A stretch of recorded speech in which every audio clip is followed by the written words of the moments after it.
Welcome to Knattering with the Knights, North Anglia International School Hong Kong's PE department, talking about sport, physical activity, health and a host of other topics. Hello and welcome back to another episode of Knattering with the Knights with me, Mr Erskine. This week my role's reversed and I become the interviewee, with Miss Jones asking the questions about my experience in Ethiopia, helping raise lots of money for young people to get involved in football. So get up, get active, get the earphones in, and I look forward to hearing your feedback from the episode.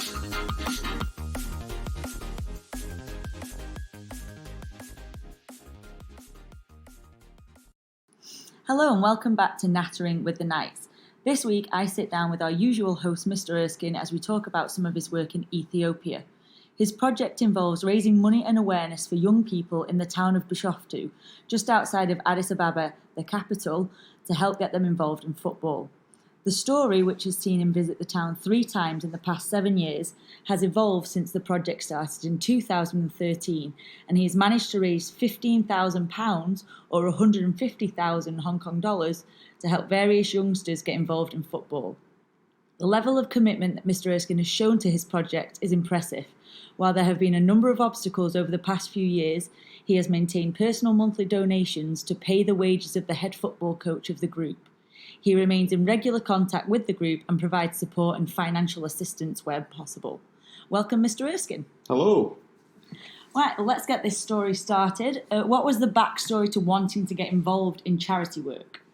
So at the time I was living in the Middle East, Kuwait specifically, which is a very kind of rich environment, and I was working in a school where lots of our young people were very, very fortunate with lots of money, and I went through a little bit of a frustrating period where I wanted to work with some young people who were maybe a little bit more grateful. And that's not saying that all the people I worked with weren't grateful for my time, but I just felt that I wanted to work with people that were maybe less fortunate. And that kind of teed me up to looking into some charity work. I just wanted to do something for free, and because at the time we were earning very good money in the Middle East, and I thought it was quite good to maybe give something back that was just my time. So I looked into some different options, and I was also aware that Kuwait was a very good place to fundraise. Lots of our teachers had similar feelings about helping less fortunate young people around the world, but they also had very good contracts and not many things to spend their money on. So it actually was a really good place to try and drum up some fundraising, and that was kind of the starting point, really. So from that point of figuring out that you wanted to do some charity work, how did you start working with the charity in Ethiopia? So I looked into a couple of options and did my research, but Ethiopia, first and foremost, was picked on the basis it was a direct flight from Kuwait. Meaning I could be there in 4 hours, and obviously I had these high and mighty ideas of getting lots of equipment into the country, and therefore again I just thought a direct flight would make that process a little bit easier. When I then narrowed it down to Ethiopia, I kind of looked at a couple of different options, and Link Ethiopia came up. It was predominantly an education-based charity, so they generally put their volunteers into schools and they help teach English. Now, obviously, while I was able to do that, I didn't feel that was going to get the best out of me. So I got in touch with them and suggested that I could maybe be better off teaching some PE classes or doing some football coaching.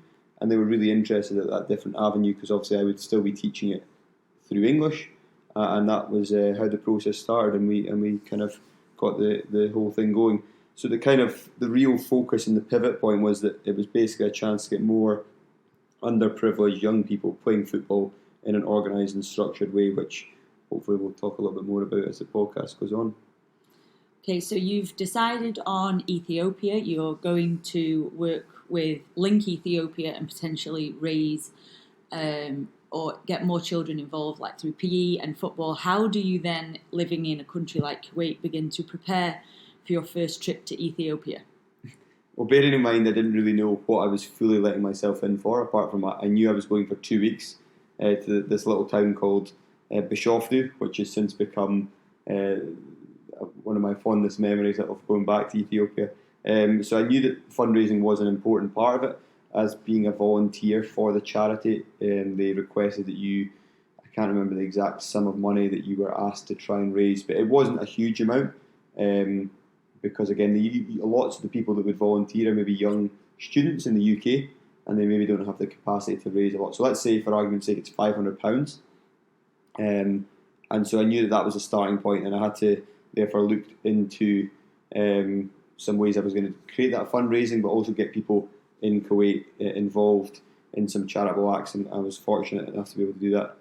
So I set up a Just Giving page, and my first kind of way of getting people to donate was I set myself up to complete and hopefully be competitive in the Abu Dhabi Triathlon, which was back in 2013, which at the time was only my second ever triathlon.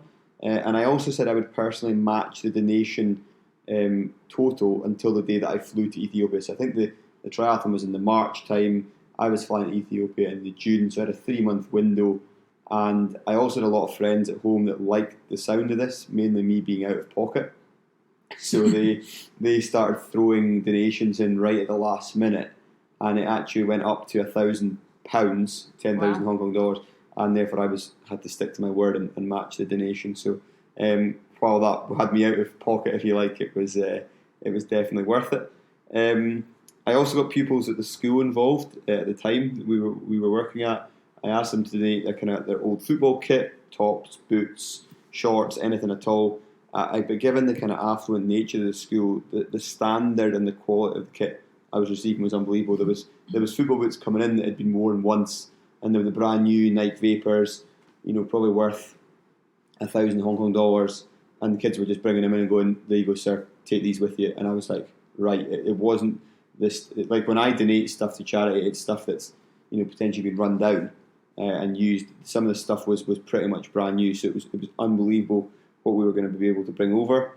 I then shipped all that over before I actually flew, which is another story in itself. But I actually sent over about 50 kilograms of boxes with football kits and boots. And then I also took a load of stuff in my own luggage, which was footballs and pop-up goals from Decathlon, which is actually obviously here.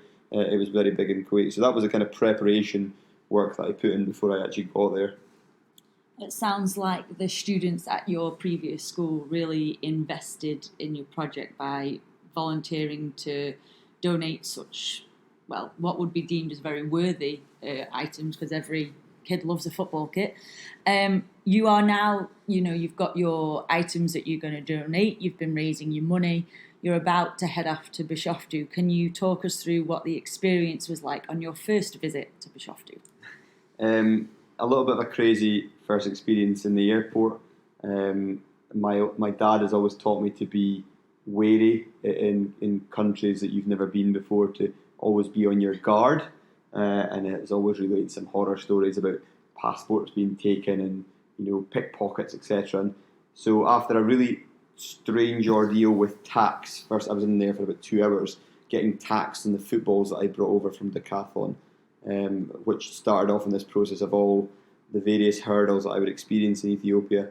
In basically trying to help young people, I was having to pay to various people that I didn't agree should have been paid. But that's another story.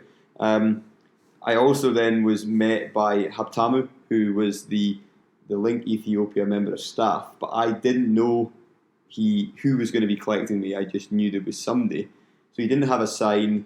I didn't know who he was, and he obviously knew who I was because I was the only Westerner on the flight. And so he came over with this a flower arrangement thing that put around my neck, and obviously it was like the Ethiopian way of greeting people is like a handshake and a shoulder tap together. And so it was almost like he was coming in for this hug, and I literally didn't even know if this was the guy that was meant to be picking me up. So I was you could say I was passive aggressive. I was like, "Whoa, who are you?" Like, I got wanting to see some ID or something, and it was like, fortunately me and Habtamu have a very good relationship, but that first couple of minutes was bizarre because I wasn't convinced that he was actually the person that was meant to be taking me.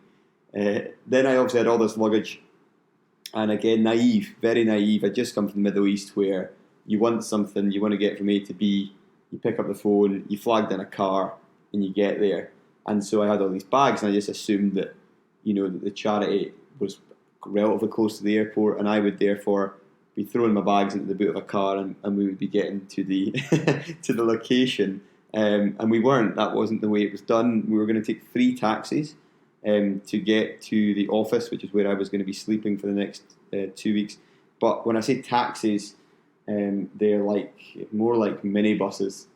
It's what a taxi in Ethiopia is described as, and they fill it to the brim. So if there's 14 seats in the bus, you're probably going to find there's more like 18 people in the bus. And obviously I had all this luggage. Like, I'm talking, I had 4 massive holdalls of kit that I couldn't even carry myself. I needed a trolley. You weren't allowed the trolley out to the airport. The taxi was a 15-minute walk away. So before you know it, there's these 2 random kids are walking with my bag on their head. Obviously they wanted some money to do that job, and that was fine. But literally we took 3 separate taxis to get back to the office, and by the time I got there I was absolutely exhausted, and it was such a bizarre start to the journey, but one that I still remember very fondly. And then the next 2 weeks kind of captured my heart. Like I was so exhausted from this journey from the airport and the whole surreal nature of the thing. I woke up, I had a quick nap in my new bed at the back of the office, where there was 5 members of the charity working at the same time. I woke up from this nap and I could hear Habtama was like, oh, come through here. And I walked through and I look out the window, and there was, in the garden of this office, there was about 20 kids sat there. And I was really confused. I was like, what are all these kids doing here? And he's like, oh, they're here to see you. And I went, how? And he goes, because there's been word spread that we've got a coach coming over to coach football, and these are going to be some of the kids you're going to be working with. And they were basically all came up, shook my hand. They were my biblical name in Ethiopia is Caleb, so they were calling me, and I was just amazed at the fact that they'd sat in complete silence outside the building waiting for me to wake up. They'd all come out just to see me, as if I was some like mythical high quality football coach. It was a really bizarre experience, but one that really made me think, wow, these guys are so grateful that I'm here to try and do something for them. So I started coaching the next day. It was a rough surface to play on in terms of it was in a private school actually, but the surface was not exactly accommodating to good quality football. It was probably like you would describe it as maybe a dirt floor. So already I lost 2 footballs that first day. They deflated because it like little kind of bits off of like a bush got stuck in the ball, and they deflated. And I was thinking, oh my goodness, this is going to be terrible. I've only brought over 15 footballs, and that I'm going to lose them at this rate, But then 2 kids took them away, and they came back with them repaired the next day, and that was, the kind of resourcefulness of these kids. They were unbelievable. Over the course of the next couple of weeks, we experienced a lot of heavy rain. It meant that some kids actually couldn't train, and I got the story explained to me because obviously the English was a little bit of a barrier, and the kind of common language was football. I tried to set up some drills. The kids, by the way, the standard was unbelievably high, given the facilities and given what they were actually wearing to train in. I couldn't believe the quality of the kids. They were so good. If some of them were in the UK, they would easily be in some of the best academies in the UK. Like the quality of their touch and everything was so good. But yeah, I got the story explained to me that basically if they trained in the rain, they couldn't train again the next day because they didn't have enough clean football kit to basically train 2 days in a row. And that literally, that broke me to hear that.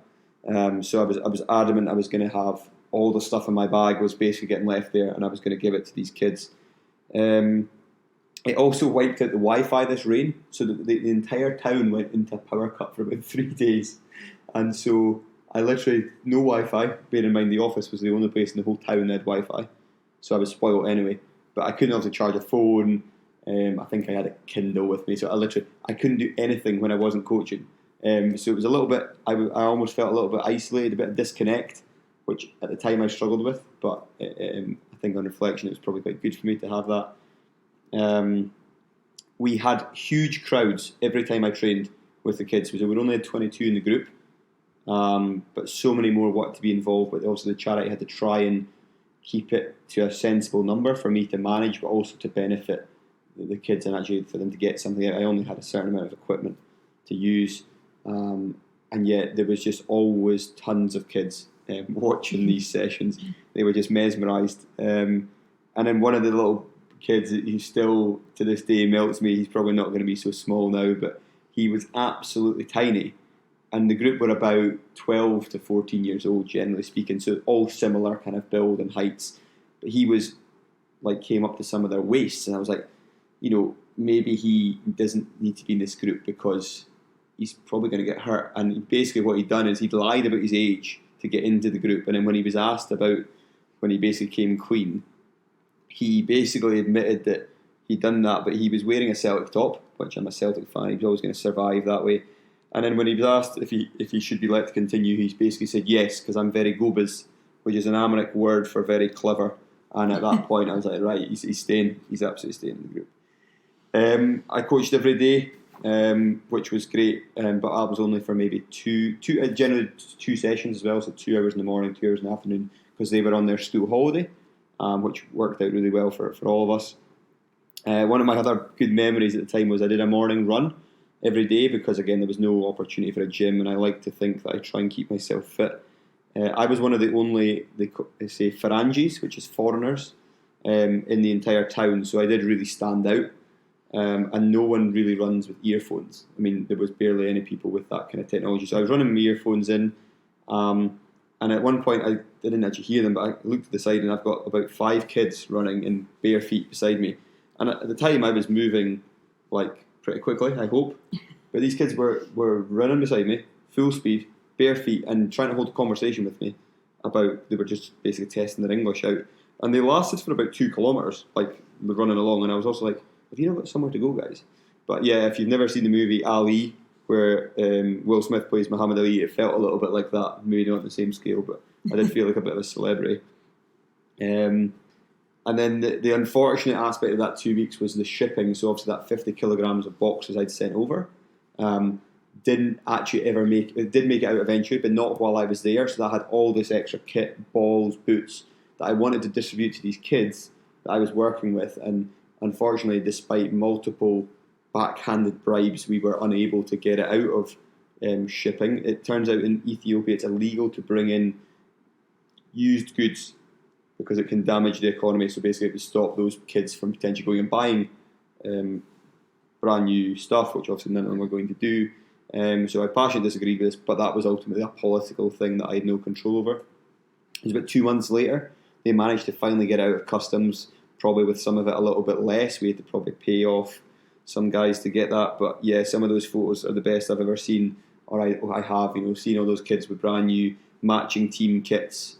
It was amazing, and they're still getting used now, 5 and 6 years later. So, aside from the kind of the negatives of the shipping issues and the briberies paid to get the equipment and the sports kits into Ethiopia, it sounds like your first experience there was very heartwarming and positive in the ways that you wanted it to be, as you've gone from this highly privileged school with students that probably want for nothing to meeting children that can't go to their football training if they've trained in the rain because they haven't got enough clothes.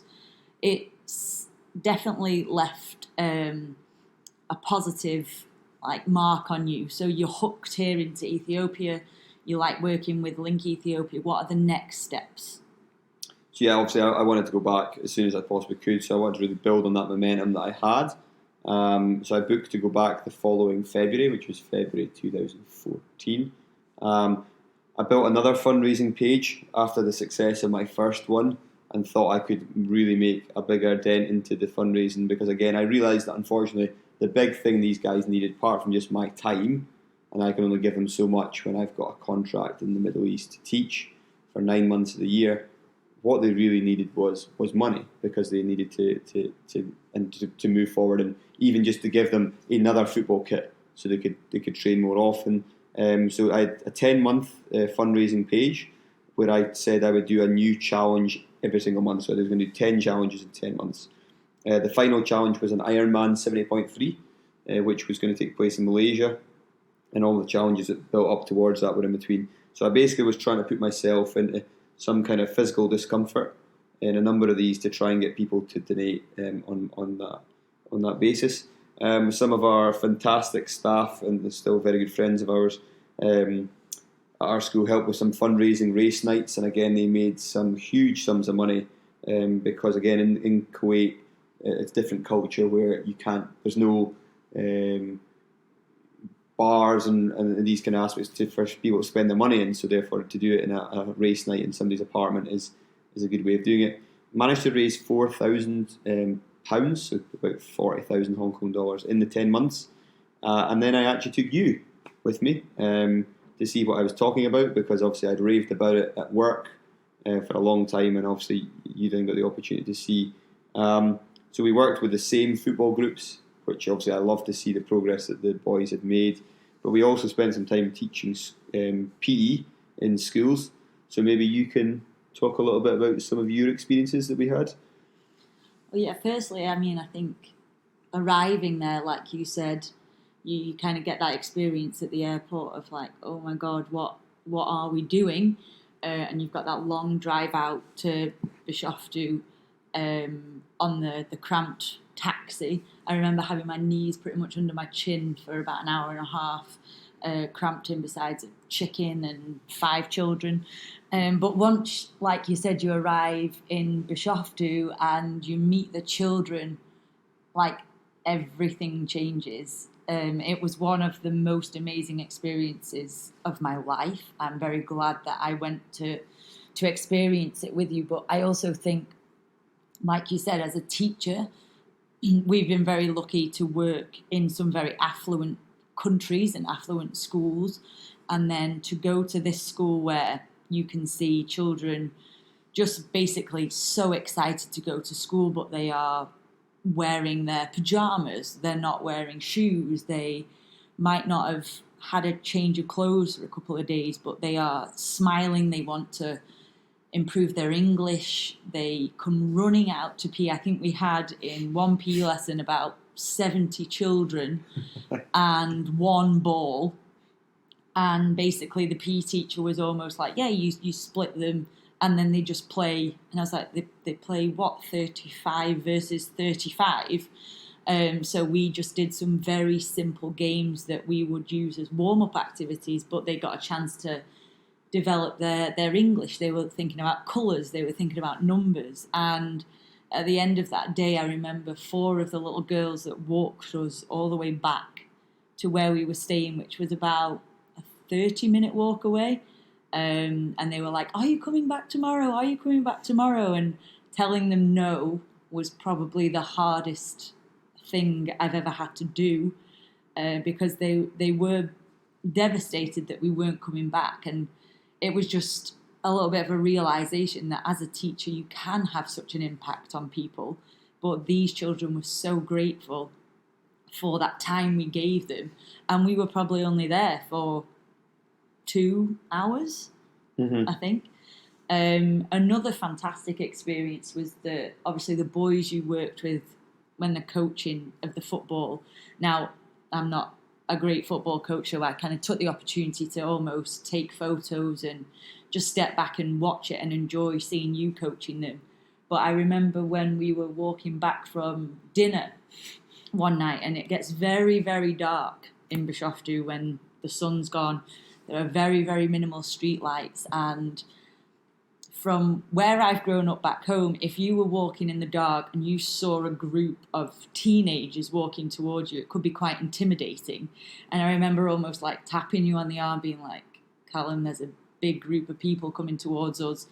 And it actually turned out that it was the entire football team that you've been coaching, and they sang songs to us and walked us home dancing down the street. And to see them like almost being carefree and just so excited to see you out and about, like most students are when they see their teachers around. They're either, shy about it, or they're like, oh, hi, there's Mr Erskine. But these guys, so grateful for your time and what you've given them, that they were singing. I can't remember the exact time, but I do remember that Caleb was in there, and they like my name got shortened to Stefani, so it's like Caleb, Stefani, and they walked us all the way home.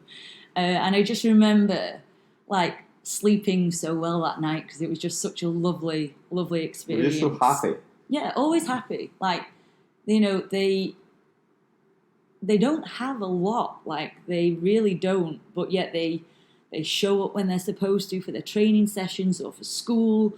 They might not be in the nicest clothes. They might have walked for an hour to get to where they need to. But they're always happy, and they were always grateful for anything, whether it was a coaching session, whether it was saying hello to them. It was just a very, very positive place, and I'm very grateful that I got a chance to go. And at the end of that trip, that's your second visit, my first visit. You didn't actually go back again until 2017. So can you kind of talk us through what happened from that 2014 trip until the next time you go back in 2017? Yeah, it went through a kind of period where I was aware that I couldn't go back every single holiday. I was also then between changing jobs and moving country. So by the time we did that, we were actually living in Kazakhstan. I was still maintaining the fundraising, so that was still going quite well. I personally was giving donations every month and still had some active fundraising pages on the side. I did have I got to a total eventually of £15,000, which 150,000 Hong Kong dollars for basically a one-person fundraiser when I am taking it from like my Facebook friends and contacts I have. I think it was a pretty impressive tally. I'd imagine other people would who have fundraised before understand it's not. You've got to have a real something that you're passionate about and people to give donations for. And obviously, a lot of people get donations for things like that are absolutely justified, like if maybe somebody's unfortunately ill in some regard and the research to back up the charity that would support them through this illness. That's absolutely fantastic. But for something where people don't actually know these kids, they don't know the project, maybe they just see my photographs and me putting myself into positions that are uncomfortable to try and raise some money. I was really proud of the amount that was the total. My personal donations, it was negotiated that I would basically pay the wages of the head football coach, Tibby, who still I do pay that just now. He has progressed from a youngster in charge of these boys to a young man. I'm very proud to support him for that because he's now on Facebook. I mean, he was on Facebook for maybe a couple of years. Again, Wi-Fi has improved in the town, so when he's got a chance to access that, he is in touch with me quite a lot, sends me updates, sends me photographs of the team. Tibby is actually at university now, so when I first met him, he was only about 15, but I thought he was about 25 when I met him. Like he was the boss. Like all these kids listened to him. Yet when I appeared, he would step aside and let me take the session. He would almost be trying to work out what I was doing and learn from it. And he's gone and done his coaching badges, and he really is a great example for those young boys. The overall project, I changed it to something that it was linked still with Link Ethiopia. I still worked closely with them, but I was trying to make my own project called Project Bishoftu, which is the name of the town. And I had these kind of high and mighty plans to build a sporting facility from scratch. Now that might sound kind of outrageous, but having been there a couple of times, I really thought it was something that we could do. But unfortunately, when you make these plans, it's better if you're actually in the country. So asking members of the charity, the members of staff who work for the charity to do that, part of that groundwork for me was asking a lot. I appreciate, and then unfortunately, a couple of other issues came to light. So money being one. The costs of construction in Ethiopia are astronomical. Like, it's unbelievable in itself. That highlights a couple of the political issues. One of the richest men in the world lives in Addis. He works in construction. He's an Ethiopian man. Yet all of a sudden, when I asked to build a football facility, and when I say a football facility, I meant a turf or grass field with like a breeze block changing room, I was getting kind of quoted up and around the 1 million Hong Kong dollars, which despite my passion for fundraising and for helping these kids, I had no capacity to do that, and that was heartbreaking. That the realization that was going to be outside of my control to do that. So I slightly changed the angle and the focus, and realised, when we were back in the country in 2017, that you can only help so many people. And don't get me wrong, when you're in that town, you want to help them all. You want to help everybody. They're so nice, they're so receptive, so grateful for your time. But at the same time, we are just two people. We can't possibly help every single one of them. And I decided that I was going to put my focus into just the group that I was working with, so just that team. And obviously the teammates might change. A couple of kids might move on to different groups, but generally speaking, my time would be with them. The remaining pot of the money, so all that fundraising money, has kind of been drip fed into projects with the charity. So the charity are in control of that, but at the same time, I get updates if they ran a big 10-kilometre race just last year, where they were focused on getting girls' participation up, so a lot more girls will get involved in sport. Tibby actually helps coach one of the girls' teams in the town as well now, and again, all the money is kind of helping support that stuff, and I'm absolutely delighted that that's being used well, because as long as the money is going towards getting young people involved in sport, it doesn't have to be football, and it doesn't just have to be boys, obviously, either. I kind of continue to support Tibby, as I've mentioned, and the group that I coached. So when I went back in 2017 to see those boys who had been, maybe as young as 12 up to 14, and I showed up in 2017, and these guys were like, some of them had like facial hair, and they were like 17, they were absolute monsters. I was like, wow. And yet the same, with when I show up, they're on time, they're polite, they're quiet, they listen. Their English obviously has all become a lot better, so I'm able to run some more complex drills.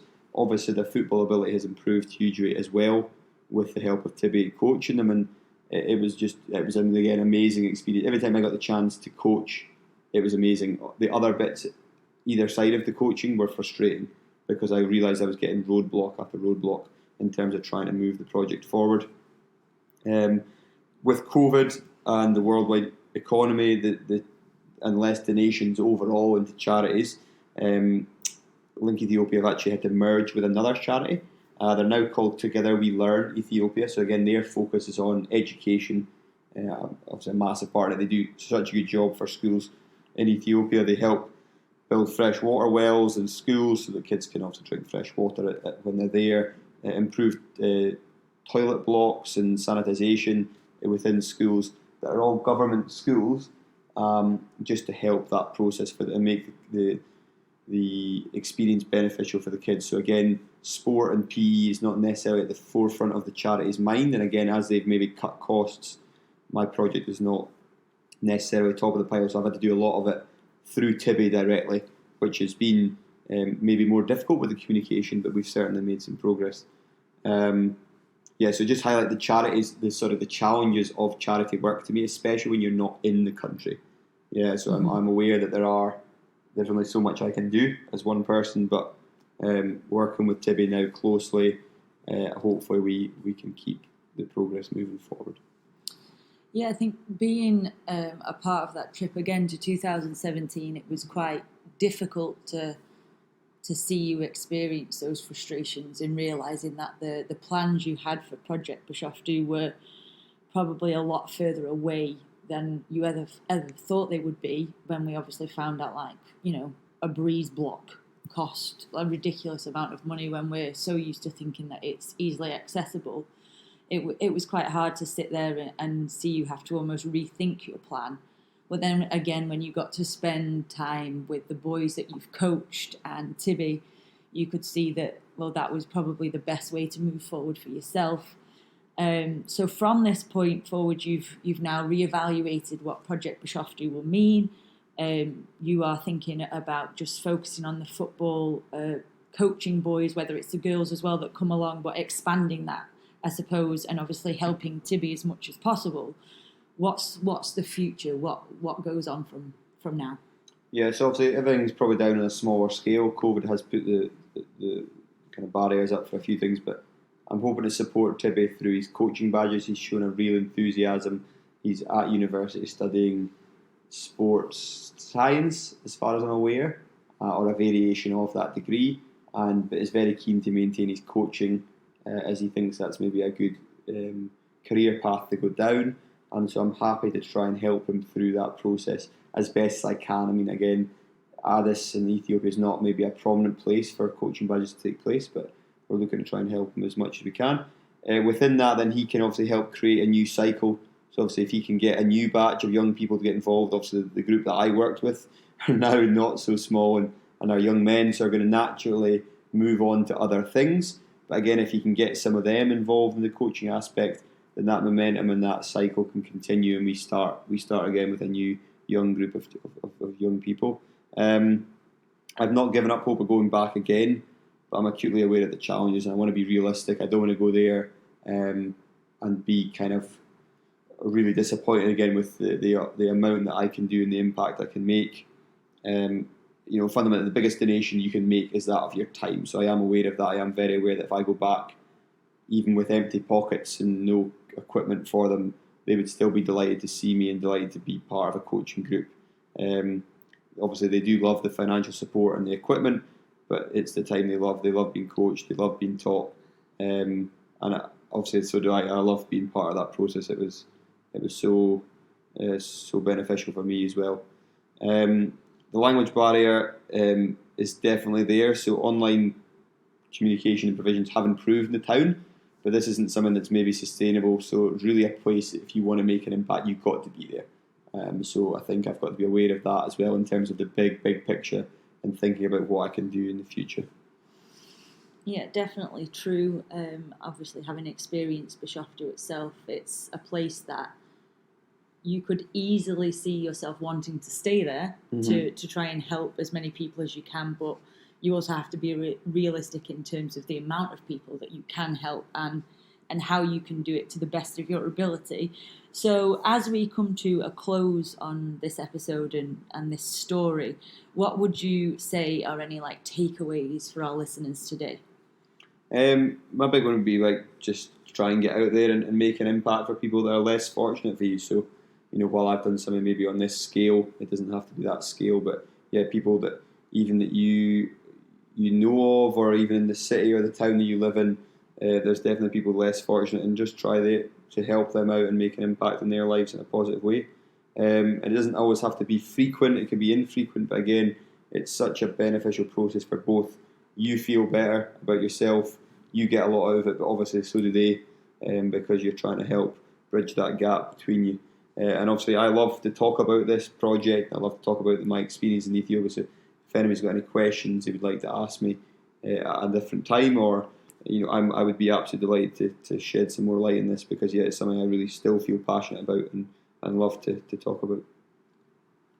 I suppose also, if after listening to this any of our students or other listeners have any ideas or any, they're interested in being involved, they could also reach out to you with any potential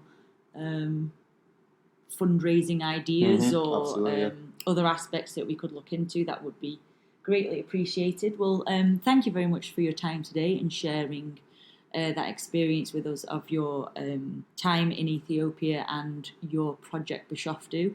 We hope you've enjoyed listening to this, and we'll see you on the next episode. Thank you for listening. We hope you enjoyed this episode of Knattering with the Knights. If you want to make sure that you don't miss any future episodes, then please subscribe wherever you listen to your podcasts. Please reach out to your PE teacher if you have any feedback or ideas about topics you would like to see and hear about in the future. In the meantime, have a great week, and we will see you next time.